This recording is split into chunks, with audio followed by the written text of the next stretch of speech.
کے دن جب ہم اس قرآن کو سمجھیں گے، اپنے محبوب کے فرمان کو سمجھیں گے، یہ تب توحید سمجھ میں آ جائے گی جب ہم مکے کے مشرکوں کے عقیدے کو سمجھیں گے، ان کی زندگی کو سمجھیں گے۔ حضرت عمر رضی اللہ تعالیٰ فرماتا ہے جب تک تم مکے کے مشرکوں کی زندگی کو نہیں سمجھو گے تو اسلام کو گرا دو گے، اسلام میں تم کامیاب نہیں ہوگے، اسلام کو تم بڑھا نہیں سکو گے، رب کا قانون زمین پر لے نہیں آ سکو گے، اور تمہارے لیے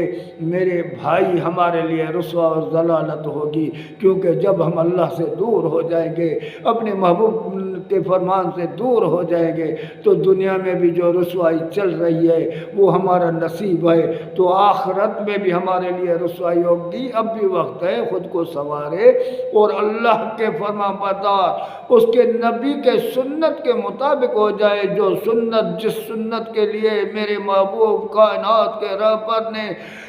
23 سال تکلیفیں اٹھائیں، اور اس تکلیفوں کا ہم قدر کریں، قصاص کریں، اس تکلیف کا احساس ہو جائے کہ میرے نبی نے ہمارے لیے کیا کیا تکلیفیں اٹھائے۔ اللہ نے جب ہمارے لیے رہبر بنا کے بھیجا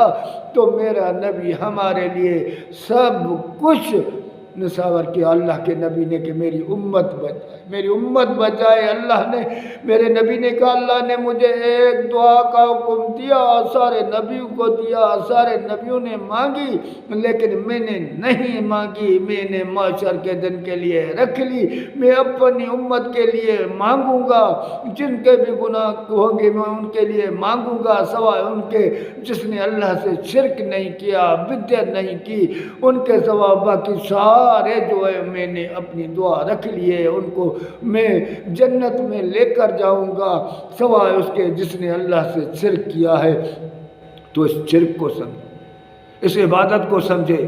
جس میں ہمیں گمراہ کیا گیا ہے شیطان نے ہمیں، کیونکہ جب ہم توحید پر آئیں گے، اللہ کی عبادت پر آئیں گے، توحید سمجھ میں آ جائے گی، اللہ کی عبادت سمجھ میں آئے گی، سرزمین پر امن ہوگا، پھر سکون ہوگا، بھائی چارہ ہوگا، کوئی بے حیائی نہیں ہوگی، کوئی برائی نہیں ہوگی، کوئی رشوت کچھ بھی نہیں ہوگا، اور للہ الدین الخالص، اللہ کے لیے دین خالص ہو جائے، دین اللہ کے لیے خالص ہو جائے گا، کیونکہ اللہ تعالیٰ یہی کہتے ہیں اللہ للہ الدین الخالص، اللہ کے لیے دین خالص ہے، اس میں ملاوٹ مت کرو۔ ہم ملاوٹی ہیں، دودھ میں ہم ملاوٹ کرتے ہیں، پانی میں ہم ملاوٹ کرتے ہیں، اور ہر چیز ایسی کوئی دوا میں ہم ملاوٹ کرتے ہیں، ایسی چیز کوئی بھی نہیں ہے جس ہم میں ملاوٹ نہیں کرتے ہیں، ملاوٹ کے عادی ہیں، تو دین کو ہم کیسے چھوڑیں گے؟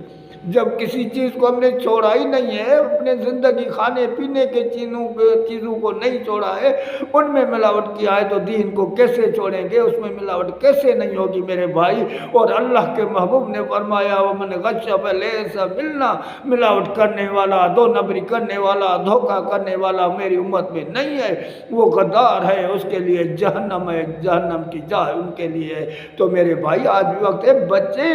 ان ملاوٹ سے، بچیں ان بیمانی سے، بچیں اس دھوکے سے، بچیں اور دین کو خالص کریں اللہ کے لیے۔ جب تک دین خالص نہیں ہوگا ہمیں اللہ کے محبوب سے محبت کے دعویٰ کرنے کا کوئی حق نہیں ہے، اور نہ ہم اللہ کے رسول کے محب ہیں، نہ محبت کرتے ہیں۔ منافق تو بن سکتے ہیں لیکن مومن نہیں بن سکتے ہیں جب تک یہ دین خالص نہیں ہوگا اور پاک صاف نہیں ہوگا میرے بھائی۔